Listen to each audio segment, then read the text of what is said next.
এই ଜାଗାଟିକୁ ଟିକେ ଭଲ କରି ଲକ୍ଷ୍ୟ କରନ୍ତୁ। ଲହଡ଼ି ଗୁଡ଼ା ତ ସେତେ ବିଶେଷ ବଡ଼ ନୁହେଁ। ମୁଁ ଆଗ ଭାବିଲି ଏଇଟା କ'ଣ ଚିଲିକା? ନା, ଚିଲିକା କୂଳ ତ ଏମିତିକା ନୁହେଁ। ତାହେଲେ ଏଇ ଜାଗାଟା କେଉଁଠି ମ? ଏତେ ଛୋଟ ଛୋଟ ଲହଡ଼ି, କିନ୍ତୁ ଏଇଟା ତ ସମୁଦ୍ରଟା। ହଁ, ସମୁଦ୍ର କୂଳ। ଦେଖୁନାହାନ୍ତି କେତେ ଲୋକ ସମୁଦ୍ର କୂଳର ମଜା ନେଉଛନ୍ତି। ଏ ଫଟୋ ସବୁ ମୋତେ ମୋ ପୁଅ ଦେଖାଉଥିଲା। ମୁଁ ସେଠି କହିଲି, ଆରେ ବାପା ଏତେ ଛୋଟ ଛୋଟ ଲହଡ଼ି କ'ଣ? ନା ରହ, ମୁଁ କହୁଛି ସବୁ କଥା ଶୁଣୁ। ସେଠି ସମୁଦ୍ରରେ ବେଶୀ ବଡ଼ ବଡ଼ ଲହଡ଼ି ଆସେ ନାହିଁ। ବୋଲେ ଆରେ ସେଠି ମାନେ ପୁଣି କେଉଁଠି? ସେଠି ମାନେ ଥାଇଲାଣ୍ଡରେ, ଆମ ପଡ଼ୋଶୀ ଦେଶ। ହେଇପରା ତାର ଦେଖେଇଲାଣି ପାସପୋର୍ଟ। ସେଥିରେ ସେମାନେ ଗଲେ ଉଡ଼ାଜାହାଜରେ ଥାଇଲାଣ୍ଡ ବୁଲିବାକୁ। ସପ୍ତାହକୁ 2 ଦିନ ଆମ ଭୁବନେଶ୍ୱରରୁ ଥାଇଲାଣ୍ଡର ରାଜଧାନୀ ବ୍ୟାଙ୍କକକୁ ଯୋଗାଯୋଗ କରିବାର ସୁବିଧା ଅଛି। ଏମାନେ ସବୁ ମିଶି ସେଠିକି ଯାଇଥିଲେ। ଓହ୍ଲେଇବା ପୂର୍ବରୁ ଦେଖନ୍ତୁ ବ୍ୟାଙ୍କକର ଦୃଶ୍ୟ। ସେମାନେ ବୋଧେ ଏଇଠୁ ରାତିରେ ବସିଥିଲେ, ଆଉ ଭୋରୁ ଭୋରୁ ଯାଇ ସେଠି ଓହ୍ଲେଇ ପଡ଼ିଥିଲେ। ସେଠି ମାନେ ବ୍ୟାଙ୍କକରେ, ଥାଇଲାଣ୍ଡର ରାଜଧାନୀ।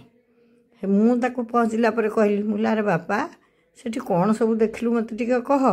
ସିଏ ମୋତେ ଭିଡ଼ିଓ ସବୁ ଦେଖେଇଲା। ମୋତେ ବହୁତ ଭଲ ଲାଗିଲା। ସିଏ କ'ଣ ବ୍ୟାଙ୍କକରୁ ଚାଲିଗଲେ ଗୋଟେ ଜାଗାକୁ, ତା ନାଁ ହେଉଛି, ମୋର କ'ଣ ଏ ନାଁ ଗୁଡ଼ାକ ହେଲେ ପାଟିରେ ପଶୁଛି, ପଟାୟା।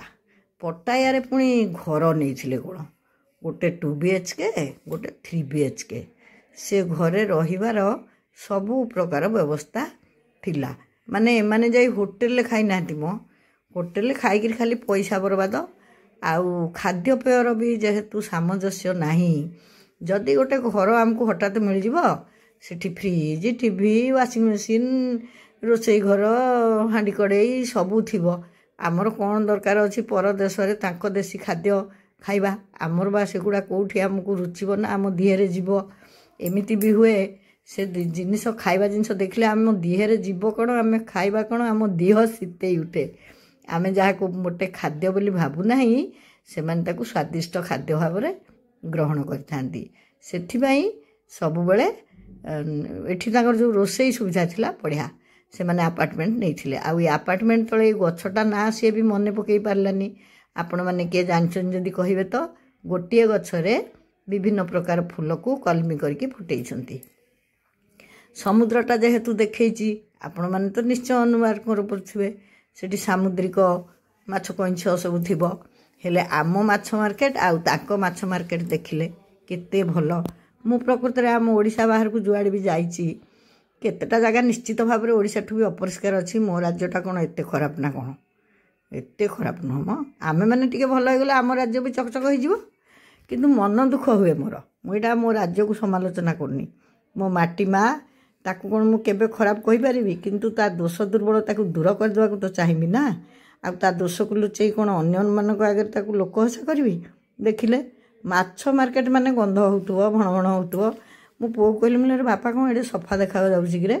କହିଲା, ସଫା କ'ଣ, ସେଠି ଗୋଟାଏ ବି ମାଛି ମୁଁ ଦେଖିବାକୁ ପାଇଲିନି।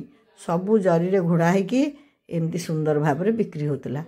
ଆରେ କ'ଣ ସବୁ ବିକ୍ରି ହେଉଥିଲା? ନା ଶଙ୍ଖ ଆଦିକରୁ ବି ଖାଦ୍ୟ ହିସାବରେ ବିକ୍ରି ହେଉଥିଲା। ଭଗବାନ, ଶଙ୍ଖ ଭିତରେ ଯେଉଁ ମାଂସଟିକ ଥାଏ ସେଇଟା ବୋଧେ ବହୁତ ନରମ ହେଇଥିବ। ଆଉ ସେଇଆକୁ ଖାଉଥିବେ। ଶାମୁକା ଗୁଡ଼ା ଏଠି ବିକ୍ରି ହେଉଥିଲା। ଶାମୁକା ଭିତରେ ଯେଉଁ ମାଂସଟିକ, ଆଉ କ'ଣ ବି କାହିଁକି ନ ଖାଇବେ? ଯାହାର ଯାହା ଅଭ୍ୟାସ। ଆମେ ପୁଣି ସେ କଙ୍କଡ଼ା ହାଡ଼କୁ ଶୋଷାଡ଼ିକି ଖାଇଦେଉଛେ ନା ନାହିଁ? ସିଏ ଏବେ ଶାମୁକାକୁ କାଢ଼ିକିରି ଖାଉଛନ୍ତି, ଗେଣ୍ଡା ଖାଉଛନ୍ତି, ଶଙ୍ଖ ବି ଖାଉଛନ୍ତି, ଅକ୍ଟୋପାସ୍ ଫକ୍ଟୋପାସ୍ ଭୁଲ। ଏଗୁଡ଼ା କ'ଣ ଭଲିକି ଦେଖନ୍ତୁ ତ।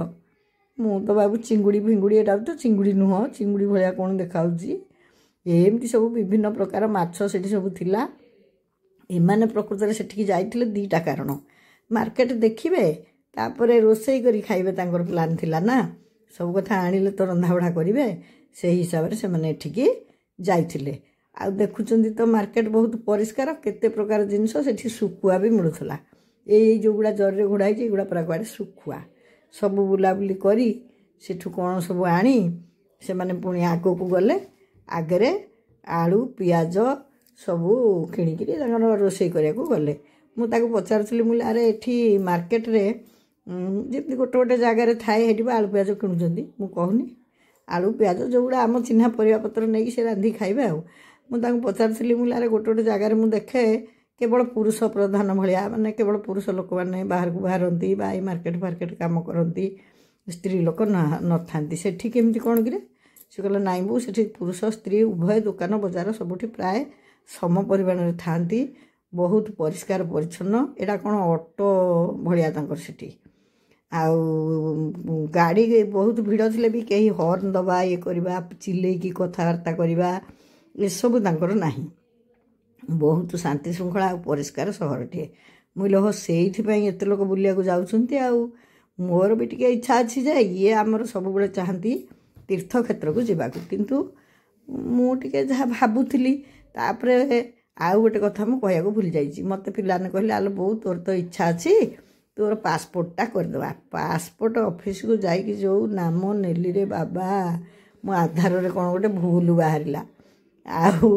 ବୁଲି ବୁଲି ସେଦିନ ଯେତେ ଚେଷ୍ଟା କଲୁ ସେଦିନ ଆଉ ହେଇପାରିଲାନି ଆଧାର କରେକ୍ସନ୍ ପାଇଁ ପକେଇଛି ଦେଖିବା କ'ଣ ହେଉଛି ଏଇଠି ଦେଖନ୍ତୁ ଏଇଟା ତାଙ୍କର ସମୁଦ୍ର କୂଳର ଦୃଶ୍ୟ ଆମ ଭଳିଆ ପଇଡ଼ ବି ବିକ୍ରି ହେଉଛି କିନ୍ତୁ ଆମ ସମୁଦ୍ର କୂଳ ଭଳି ଏଠି ପ୍ଲାଷ୍ଟିକ୍ ବୋତଲ ସେଠି ପ୍ଲାଷ୍ଟିକ୍ ଜରି ଏମିତି ସବୁ ସେଠି ପଡ଼ିନାହିଁ ଯାହା ମୁଁ ପୁଅଠୁ ଶୁଣିଲି ଆପଣମାନେ ଦରି ଖଣ୍ଡେ ନେଇକି ବି ସେଠି ଆରାମସେ ବସିକି ମଜା କରିପାରିବେ ହେଲେ ଆଉ ଏମିତି ମାଲିସ କରିବାକୁ ବି ଲୋକ ଅଛନ୍ତି ଏଇଟା ଅବଶ୍ୟ ଆମର ବି ଅଛି ନାହିଁ ବୋଲି କହୁନି ଏଠି ଅଛି ଆଉ ବହୁତ ଭଲ ଜାଗାଟା ଭଲ ନ ହେଇଥିଲେ ଆଉ ଲୋକ ଏତେ ଖର୍ଚ୍ଚ କରିକି ଯାଉଥାନ୍ତେ ନା କ'ଣ ମୁଁ ଭାବେ ନିଜର ଖାଇବା ପିନ୍ଧିବା ଔଷଧ ପଥ୍ୟ ଏ ଗୁଜୁରାଣ ମେଣ୍ଟିଗଲା ପରେ ଭଗବାନଙ୍କ ଦୟାରୁ ଯଦି ଆମ ପାଖରେ କିଛି ପଇସା ରହୁଛି ତାହେଲେ ବୁଲାବୁଲି କରିବା ନିଶ୍ଚିତ ଉଚିତ ବୁଲାବୁଲିଟା ନିଜ ରୁଚି ଅନୁସାରେ କେଉଁଠି ବି ଆପଣ ଯାଆନ୍ତୁ ବୁଲାବୁଲି କଲେ ଭଲ ପୁଅ ତ କ'ଣ ଏବେ କହୁଥିଲା ସେଇ ବୁଲାବୁଲି ଉପରେ କାମ କରିବ ମାନେ ଟ୍ରାଭେଲ୍ ଏଜେନ୍ସି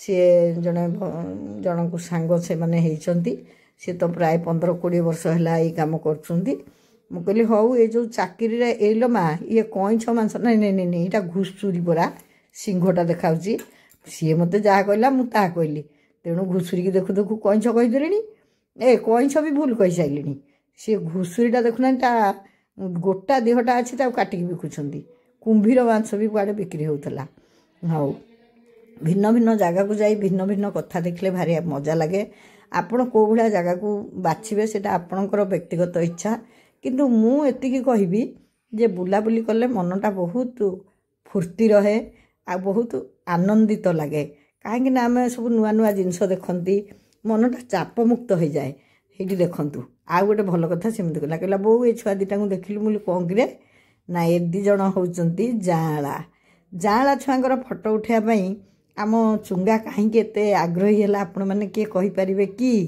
ଆପଣମାନଙ୍କୁ ମୁଁ ଅନେକ ଥର କହିଛି ମୋର 2 ପୁଅ ଜାଆଁଳା ମୋ ବଡ଼ ପୁଅ ହେଉଛି ଆଗ ଜନ୍ମ ଏକୁଟିଆ ପୁଅଟିଏ ତାପରେ ଝିଅଟିଏ ତାପରେ ମୋର 2 ପୁଅ ଯେଉଁ ଶାଶ୍ୱତ ଆଉ ସଂଯୋଗ ସେମାନେ ଜାଆଁଳା ସେ ଜାଆଁଳା ଛୁଆ ଦୁଇଟା ଦେଖିଲା ବୋଲି ଏଇ ଭିଡ଼ିଓଟି କରିକି ସେ ମୋତେ ପଠାଇ ଦେଇଥିଲା କହିଲା ଦେଖିଲ ବୋଉ ଜାଆଁଳା ମୁଁ କହିଲି ଆରେ କ'ଣ ଦେଶଟା ଅଲଗା ହେଲା ବୋଲି ମଣିଷର ଶରୀର ଗଠନ କ'ଣ ଅଲଗା ହେଇଯାଇଛି ନା ଭଗବାନଙ୍କର ଗଢ଼ଣ କ'ଣ ଅଲଗା ହେଇଯାଇଛି ସେଠି କାହିଁ ଜାଆଁଳା ନଥିବେ ନା ହଁ ମୁଁ କ'ଣ କହିଲି ସେଠି ଜାଆଁଳା ନାହାନ୍ତି ବୋଲିକି ଦେଖିଲି ବୋଲି ତୋତେ ପଠାଇଦେଲି ଆଉ ଛୁଆ ଅଛନ୍ତି ମାନେ ଏଇଟା ଛୁଆଙ୍କ ମାର୍କେଟ ଦେଖନ୍ତୁ କାରରେ କେମିତି ଛୁଆ ବସିକି ଯାଇପାରିବେ ଘରେ କେମିତି ଛୋଟ ଛୋଟ ଖଟରେ ସୁବିଧାରେ ଶୋଇପାରିବେ ସବୁ ପ୍ରକାର ଜିନିଷ ଭାରି ସୁନ୍ଦର ସୁନ୍ଦର ଜିନିଷ ମିଳୁଥିଲା ମୋ ମନକୁ ଗୋଟେ ପ୍ରଶ୍ନ ଆସିଲା ଆମେ ଧର ଓଡ଼ିଶାରୁ ଗଲେ ଥାଇଲାଣ୍ଡ ଆମକୁ ତାଙ୍କ ଜିନିଷ ଗୁଡ଼ା ବହୁତ ଭଲ ଲାଗିଲା ରେ ବାଜା ଦୋକାନ ବଜାରଟା ତ ଆଉ ଯେମିତି ମଲ୍ ଫଲ୍ ସବୁ ଆପଣମାନେ ଦେଖୁଛନ୍ତି ଆଉ ଆମ ଓଡ଼ିଶା ଧର ଜଣେ ଆସୁଥିବ ଏବେ ତ ଆମ ଓଡ଼ିଶାରେ ବି ବହୁତ ବଡ଼ ବଡ଼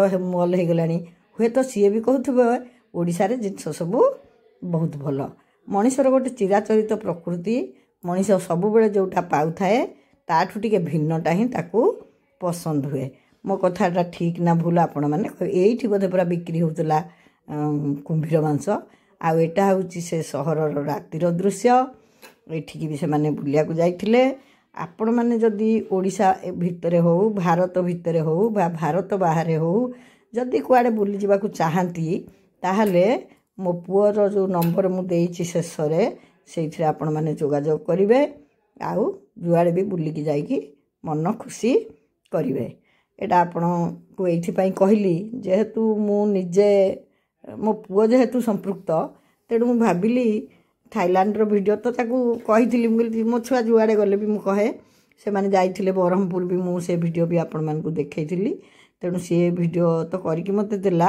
ସେ କହିଲା ଯେ ବୋଉ ଚାକିରି ପ୍ରେସର ଅପେକ୍ଷା ମୁଁ ଭାବୁଛି ଏଇ ବୁଲାବୁଲି ଲାଇନ୍ରେ କାମ କରିବି। ମୁଁ ଦଉନୁ ତାହେଲେ ସେଇଟା ମୁଁ ଭିଡ଼ିଓରେ କହିଦେବି। ସେଇଥିରୁ ସେ ସଭା ଶେଷରେ ତାର ଫୋନ୍ ନମ୍ବର ବି ଦେଇଛି।